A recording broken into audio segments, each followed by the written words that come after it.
하나님의 말씀은 모든 그리스도인뿐만 아니라 이 세상을 살아가는 사람들에게 식과 법입니다.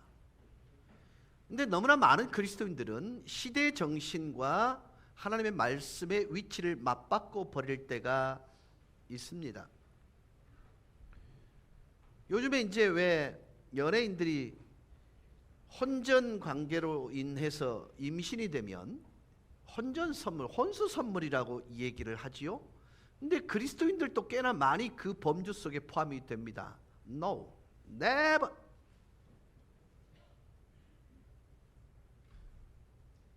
하나님의 말씀은 금합니다.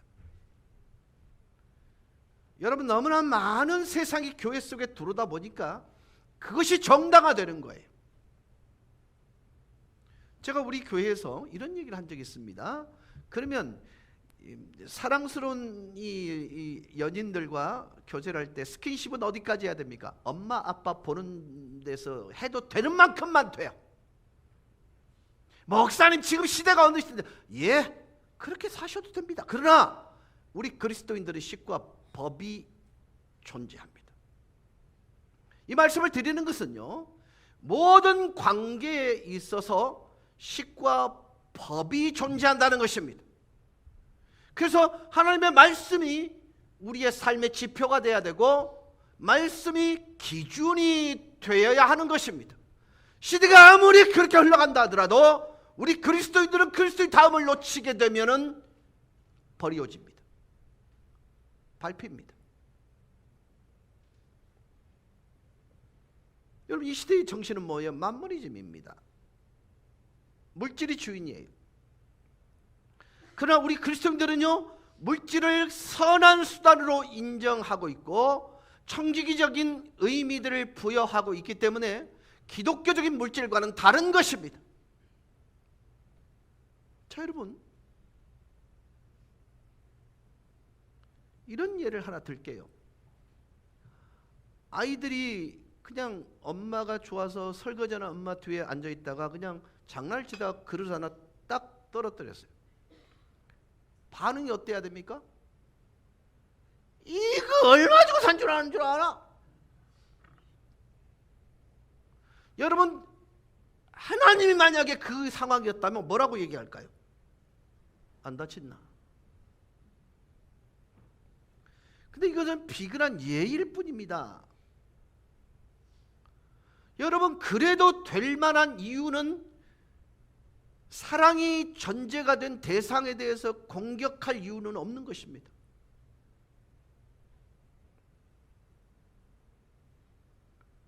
여러분, 그렇게 화를 낼 만한 이유가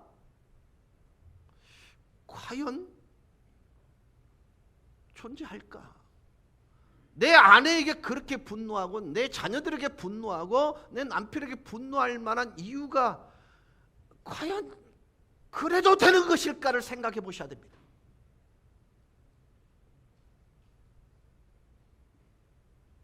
정 권사님,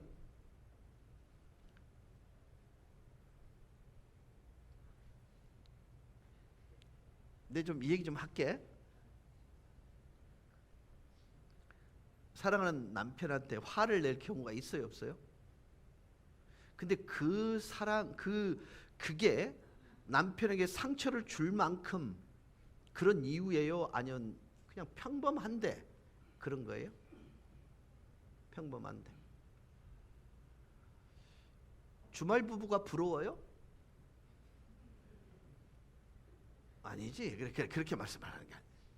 지금 제가 말씀을 드리는 것은요, 무엇이 우선해야 되는가에 집중하시라는 것입니다. 무엇에 우선해야 될까?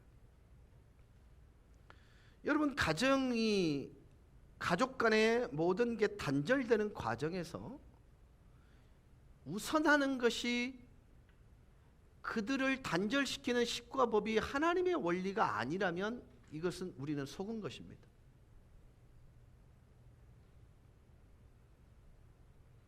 혹시 천장로님, 제가 설교한 내용 본문하고 이 부분에다가 내가 언제 설교했는지 날짜하고 그런 걸 기록하세요?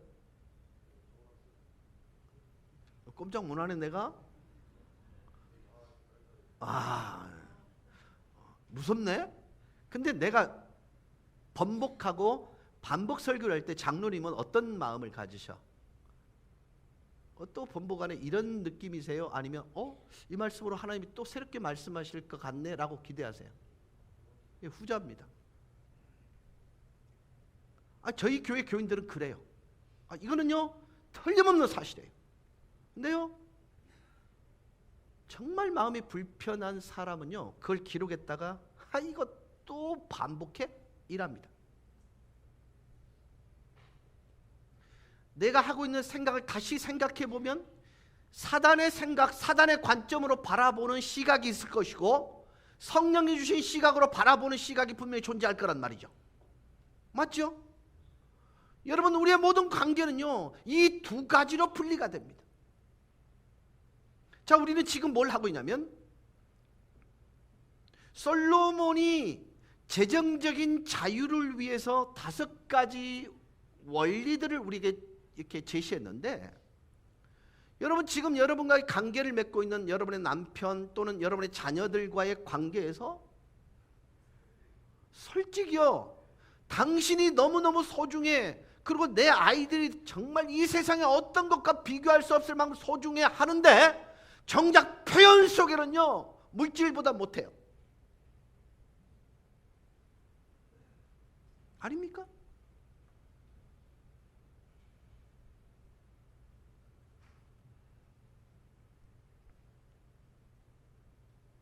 정말 고민해 보셔야 됩니다. 그래서 물질이 우리를 주관하기 전에 우리가 물질을 어떻게 다루어야 하는지에 대해서 정확하게 인지하지 있지 않으면요 주객전도입니다.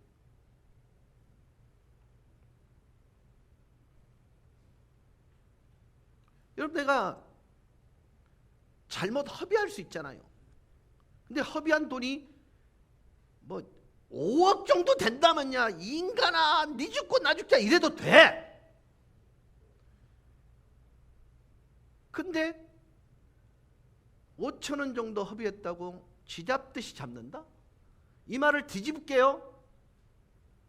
내는 먹을 거 안 먹고 차 탈 거 걸어 다니는데 인간아,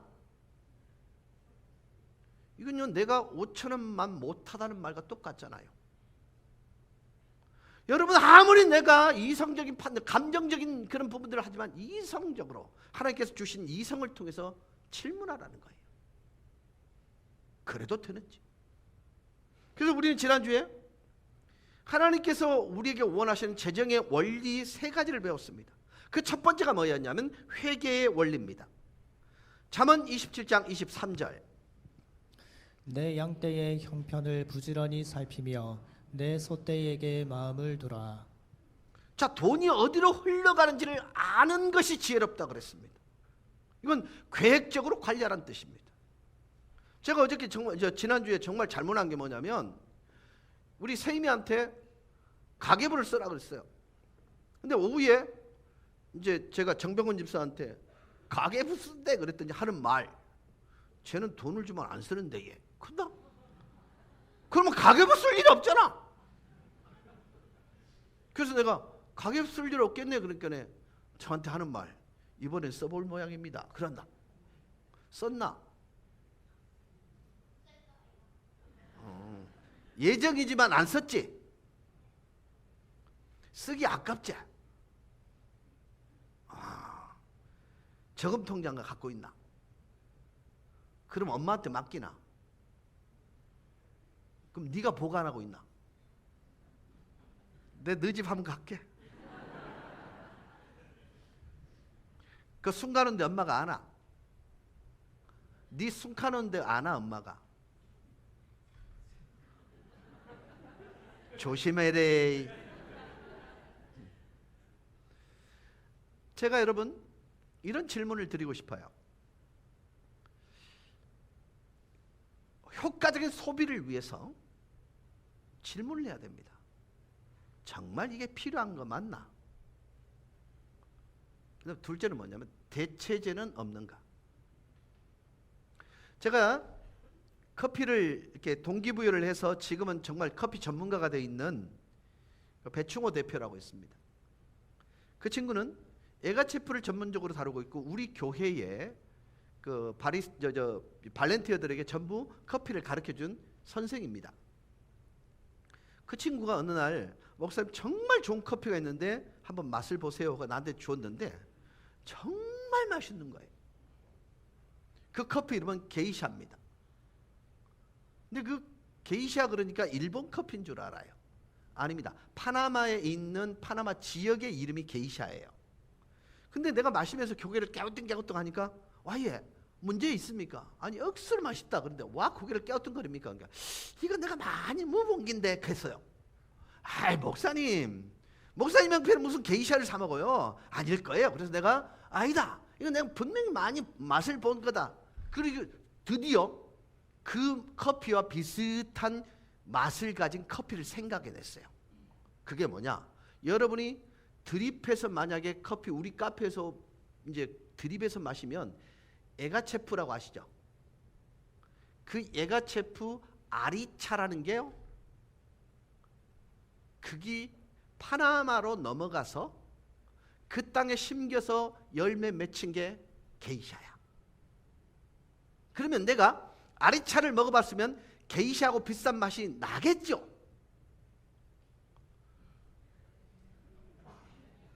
나요. 에? 그러면 게이샤를 굳이 사서 마실 필요가 있어요, 없어요? 근데 여러분 정말 꽤나 비싼 데 가서요 게이샤 1kg를 주세요 그러면요 100만 원 달라 그럽니다. 에? 근데 우리 교회 에가체프는 키로당 35,000원이에요. 그러면 35,000원짜리 묵지 왜 게이샤를 마시느냐? 안 마십니다. 대체제가 있다라는 것입니다. 여러분 볼게요. 같은 기능을 가지고 있는데 최신판 그 전에 갖고 최소한 같은 기능을 가진 제품 3가지는 가지고 있죠. 아니 없어요? 있죠. 뭐야? 있다 해도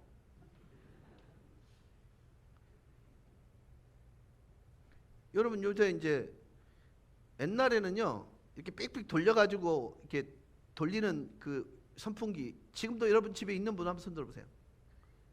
우리 집에는 리모컨 없는 선풍기가 있다. 와 리모컨이 얼마나 수편한데 왜 안 사? 중요한 게 뭐야? 바람 불면 돼. 여러분 좀 건강해지려고 뭘 해요? 걷기 하잖아요. 근데 우리는 그것만큼은 일하고 있다? 대체제 있어요 없어요? 그러면 허비입니다. 지금 제가 여러분에게 말씀을 드리는 이유가 뭐냐면요 우리 속에서 정말 중요한 원리들을 깨닫자는 것입니다. 그래서 계획적으로 관리하는데 돈이 어디로 가고 있는지를 알기 위해서 먼저 4가지를 알아야 된다고 말씀을 드렸습니다. 첫째는 뭐예요? 내가 얼마만큼을 소유하고 있는가. 둘째는 뭐예요? 얼마나 빚지고 있는가. 셋째는 뭐예요? 얼마나 벌고 있는가. 넷째는 뭐예요? 어디로 어느 방향으로 소비하고 있는가. 지금 여러분들은요 아니 가정생활과 물질생활이 뭔 관계가 있다고 목사님 2주에 걸쳐서 그렇게 거품을 무십니까? 있어요. 있어요.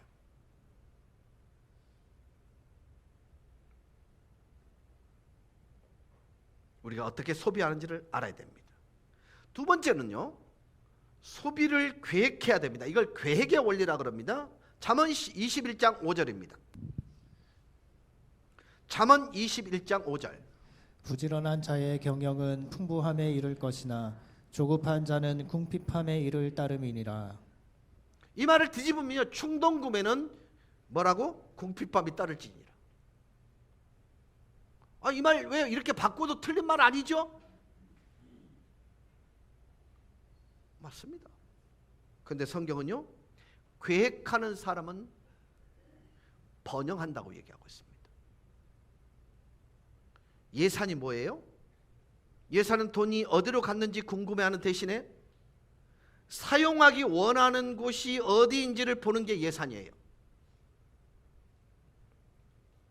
세 번째, 기쁨과 만족의 원리입니다. 잠언 15장 6절 7절입니다.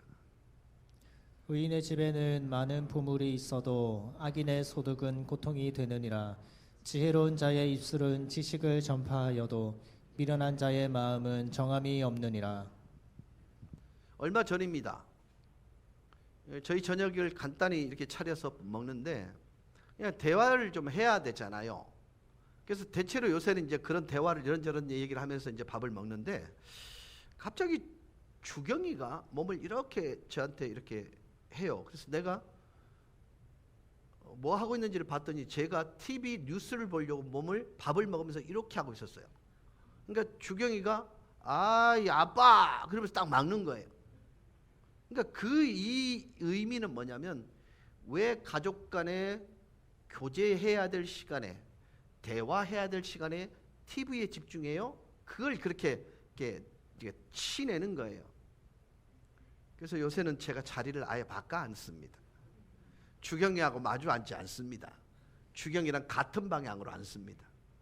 지금 제가 말씀을 드리는 것은 뭐냐면 행복한 집에서 상추쌈을 먹는 게요, 비싼 음식을 먹으면서 그것을 감당할 여유가 없어 목이 메이는 것보다 낫다는 걸 얘기하고 있는 것입니다.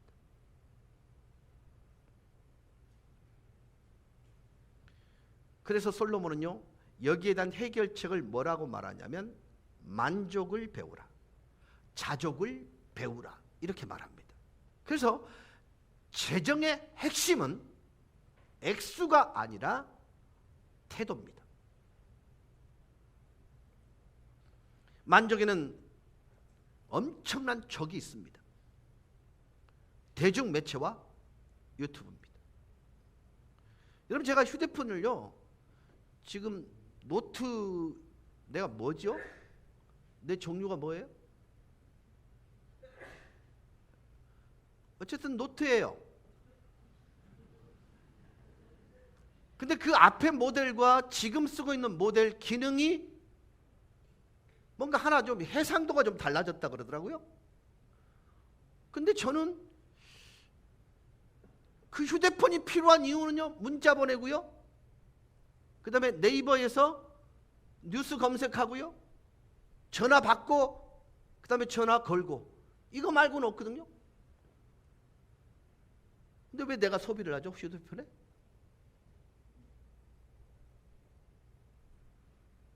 여기 있는 우리 장로님들은요, 기능이 두 가지만 있으면 돼요. 문자 보내고 전화 받는 기능, 거는 거리, 이 두 가지만 있으면 되는 분들이에요, 이분들은. 실제 그렇다니까요. 그거 말고 뭐예요? 어떤 분은 그냥 홈뱅킹 한다고. 그거 편리하죠. 하세요. 그러나 여러분, 제가 말씀을 드리는 것은요, 태도 문제입니다.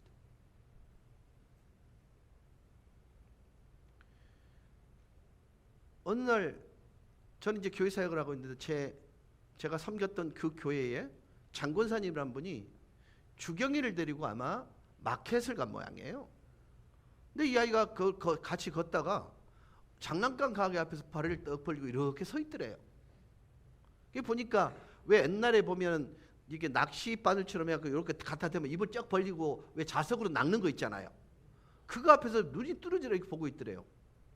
사줄까? 그래도 아무거나 않고 가만히 서 있더래요. 그래서 살 마음이 없나 보다 해갖고 장군사님이란 분이 딱 돌아서는데 손을 살며시 꼬집더래요.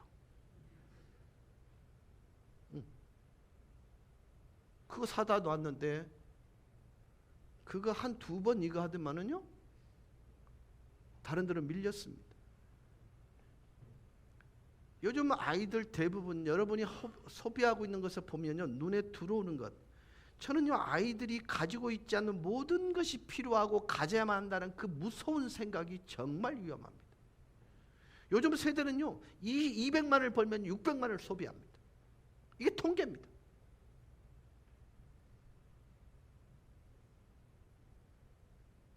네 번째입니다. 잠언 11장 25절, 24절, 25절입니다. 같이 보시겠습니다. 흩어 구제하여도 더욱 부하게 되는 일이 있나니 과도히 아껴도 가난하게 될 뿐이라. 구제를 좋아하는 자는 풍족하여질 것이요 남을 윤택하게 하는 자는 자기도 윤택하여지리라. 이걸 나눔의 원리라고 말을 합니다. 즉 필요를 가진 다른 사람과 나누라는 말씀입니다. 영어 성경 리빙 바이블에는요, 주는 것으로 부자가 될 수 있다. 꽉 붙들고 있는 것으로 인해 모든 것을 이룰 수도 있다. 그렇다. 자비로운 사람은 부자가 될 것이다. 다만 다른 사람을 돕는 것은 스스로를 돕는다는 것을 기억해야 한다. 이게 사실 리빙 바이블의 말씀이에요. 여러분, 우리는 하나님을 굳이 구제할 필요가 없습니다. 성경은 필요를 가진 사람과 나누는 것은 자선을 넘어 놀라운 재정 관리라고 말씀하고 있어요. 필요를 가진 사람에게 돈을 주는 일은 던져버리는 것이 아니라 일종의 투자래요. 잠언 19장 17절입니다. 가난한 자를 불쌍히 여기는 것은 여호와께 구워 드리는 것이니 그의 선행을 그에게 갚아 주시리라. 하나님의 말씀이면 믿으실 수 있길 바랍니다. 하나님의 말씀입니다. 우리들이 누군가의 삶에서 필요를 가지고 있는 사람을 도울 때 이건 마치 하나님에게 대출해 드리는 것 같은 것으로 취급하라는 것입니다. 그런데 하나님으로부터 되돌려받는 이자율은요, 이건 여러분이 상상하는 것보다 훨씬 크다라는 것입니다.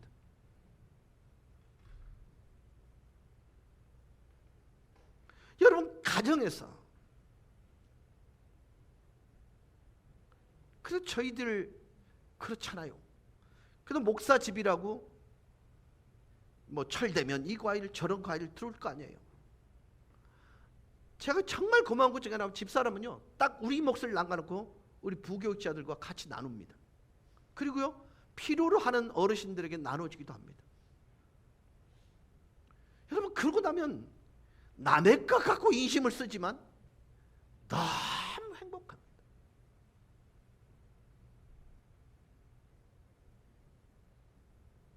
영어 리빙 바이블은요, 하나님께서 높은 이자율로 갚아주실 것이라고 얘기해요. 이걸 직역하고 있습니다. 누구도 하나님과 같이 이자율을 적용시킬 수 있는 이 땅의 존재는 없습니다. 성경에는 베푸는 것에 대하여 정말 많은 약속을 합니다. 왜 하나님께서는 베푸는 것과 관련된 많은 약속을 하셨을까요? 하나님께서 성도된 저와 여러분이 베풀 때에 우리가 그분을 닮게 되는 것을 알고 계시기 때문에 베품에 대한 약속이 견고하고 큰 것입니다.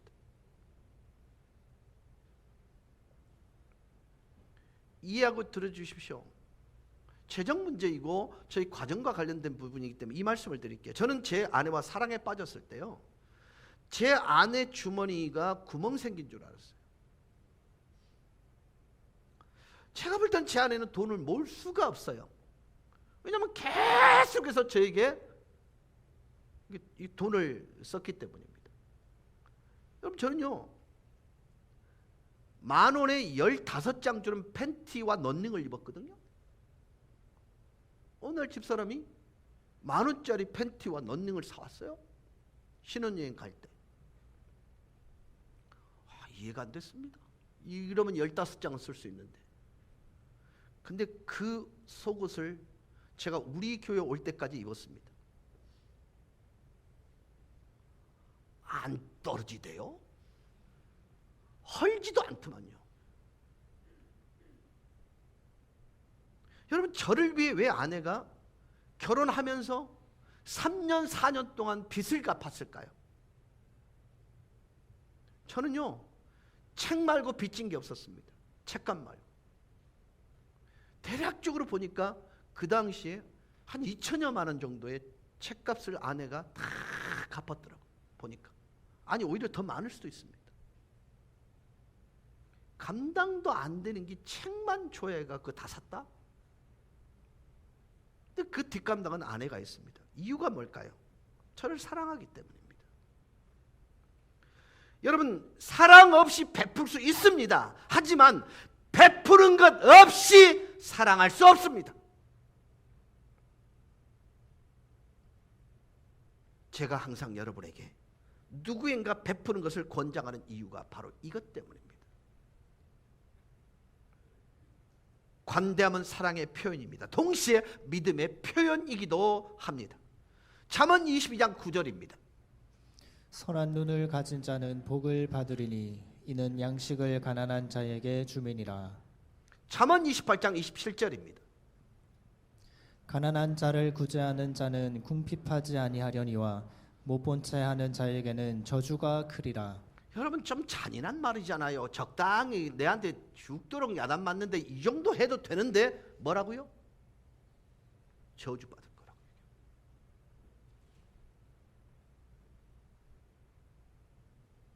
내가 한 말이 아니라 하나님의 말씀입니다.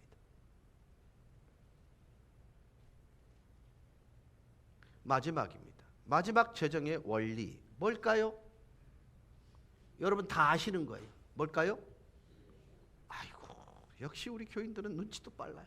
11조입니다. 혹시 여러분 유튜브 속에서요 11조가 폐지됐다든지 11조의 그 정신이나 이런 것을 얘기할 때는 딱 들어보시면요, 듣지 마세요.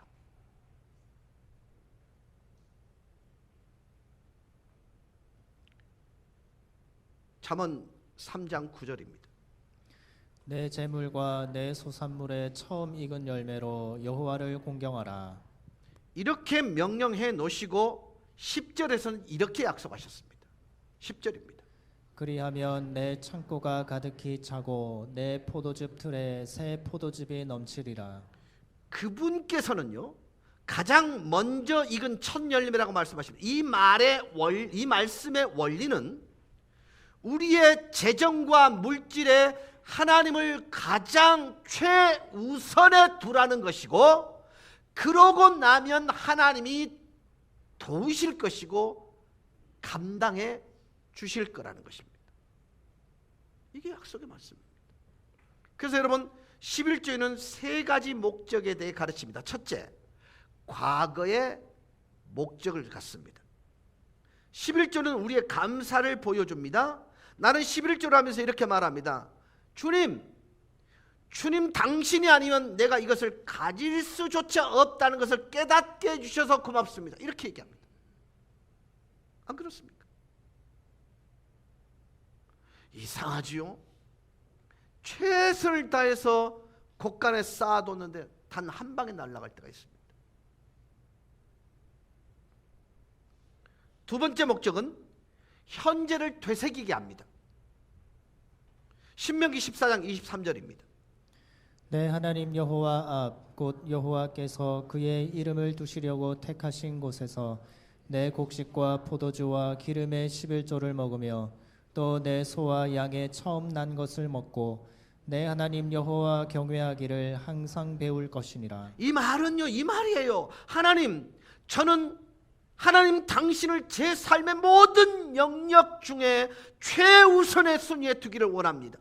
하나님, 저는 제 가정생활 그리고 사업과 여가 시간, 재정의 모든 것들 가운데 가장 우선으로 여기겠습니다라는 자각이 11조입니다.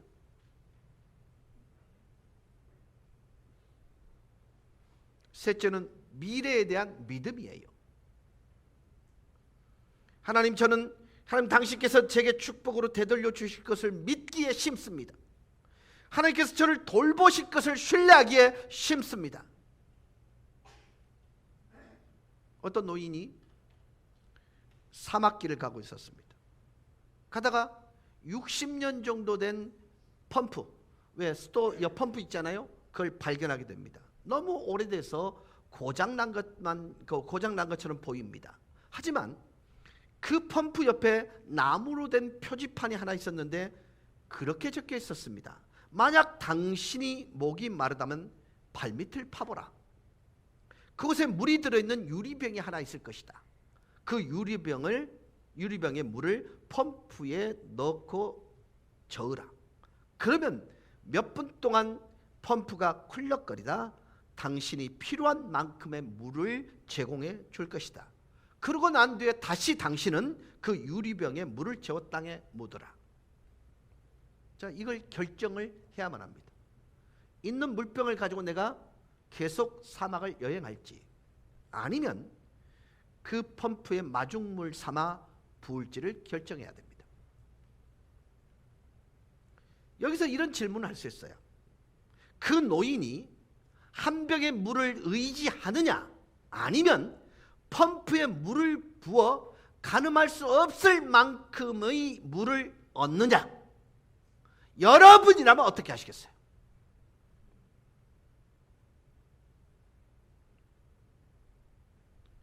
(11조에) 관한 얘기가 이 이야기입니다. 11조는 하나님께 이렇게 말하는 것 같습니다. 하나님, 나는 당신을 믿습니다. 당신을 신뢰합니다. 저는 그 펌프에 물을 붓겠습니다. 저는 제 수입의 10%를 당신께 돌려드리고 어떤 일이 생기는지를 보기를 원합니다. 이게 사실 11조의 정신입니다. 놀라운 말씀이 말라기 3장 8절에서 11절에 나옵니다. 사람이 어찌 하나님의 것을 도둑질하겠느냐? 그러나 너희는 나의 것을 도둑질하고도 말하기를 우리가 어떻게 주의 것을 도둑질하였나이까 하는도다. 이는 곧 11조와 봉헌물이라. 계속 넘겨주세요. 너희 온 나라가 나의 것을 도둑질하였으므로 너희가 저주를 받았느니라. 만군의 여호와가 이르노라. 너희의 온전한 11조를 창고에 들여 나의 집에 양식이 있게 하고 그것으로 나를 시험하여 내가 하늘 문을 열고 너희에게 복을 쌓을 곳이 자, 없도록. 보세요. 나를 시험하여 내가 하늘 문을 열고 너희에게 복을 쌓아둘 것이 없도록 붙지 아니한가 보라. 즉 성도된 여러분이 하나님이 계시다는 걸 뭘 통해서 증명하시겠어요? 이 구절은 성경 전체에 걸쳐서 성도된 우리가 어떻게 하나님의 존재를 증명할지를 말하는 유일무이한 구절이 이 구절입니다. 근데 무슨 11조가 폐지돼요? 여러분, 하나님은 증명하는 존재가 아닌데요, 당신 스스로 증명을 요청한 게 11조와 관련되어 있습니다. 우리들이 이 구절을 무시하면 우리들이 스스로를 해악을 끼친다고 보시면 됩니다. 그래서 마태복음 6장 33절은 너는 먼저 그의 나라와 그의 의를 구하라. 그리하면 이 모든 것을 너희에게 더하시리라. 여러분, 우선순위가 그분께 확정되고 난 이후에 모든 저와 여러분의 삶은 그분이 내시는 길을 따라 갈 수 있고요, 그분이 곳간의 문을 여시는 일들을 경험하실 수 있게 되는 것입니다. 오늘 처음 등록하신 분들에게 양해를 구합니다. 이런 설교 잘 안 합니다. 어쩌다 오시는 이 주간에 제가 이 설교를 했으니까 아이고 저 목사는 맨날 저 설교만 아닙니다. 다른 설교 늘 하다가 오늘 어떻게 잘못 얻어 걸린 겁니다. 근데 이게 잘못 가르치는 게 아니라 교회에서 11조 하는데 그게 뭔지를 여러분은 이해하실 것입니다. 사랑하는 여러분, 이 세상을 살아가는데도 식과 법이 존재합니다. 대한민국 국민이라면 헌법을 준수함으로 인해 내가 대한민국 국가로부터 보존받는다는 사실을 확정할 수 있습니다. 여러분, 우리는 그리스도인들입니다. 내가 하나님의 보존함을 경험할 수 있는 유일한 방법이 있다면 하나님의 식과 법을 따라 살아내게 될 때에 하나님의 보존함을 경험하게 되는 것입니다. 하나님께서 우리의 가정을 주인으로, 가장으로 지키시고 보존하시겠다는 그 말씀의 의도는 하나님의 식과 법을 따라 하나님께서 우리의 가정을 지키시겠다는 말씀이 되는 것입니다. 말씀을 맺습니다. 오늘 여러분은 물질에 관한 설교를 들으셨다면 잘못 들으신 것입니다. 관계에 물질이 얼마나 잘못되게 위협이 되고 위험한지에 관한 얘기를 저는 나누었습니다. 그러나 사랑이 이유가 되신 하나님은 그것이 축복의 통로로 사용될 수 있는 도구임을 동시에 말하고 있는 것입니다. 기준은 뭐냐? 하나님의 식과 법의 원리를 따라 사용하게 된다면 우리의 가정에 더욱 기름지게 하는 주님이 오시는 통로가 되겠지만, 잘못된 그릇된 생각으로 사용한다면 이것은 우리가 하나님으로부터 멀어지게 만들어지는 그런 매체가 될 수 있다는 것입니다. 하나님께서 하나님 당신을 가장 우선시하면 그분은 우리를 가장 우선시하시는 것입니다. 이게 그리스도인 된 저와 여러분의 이 세상을 성공적으로 살아가는 삶의 방식인 것을 기억하시고, 여러분의 삶 속에 정말 하나님 아니면 설명 불가능한 일들을 날마다 손으로 만지며 살아가는 축복이 있기를 주 예수 그리스도 이름으로 간절히 축원합니다. 우리 다 같이 기립하셔서 찬양하십시다.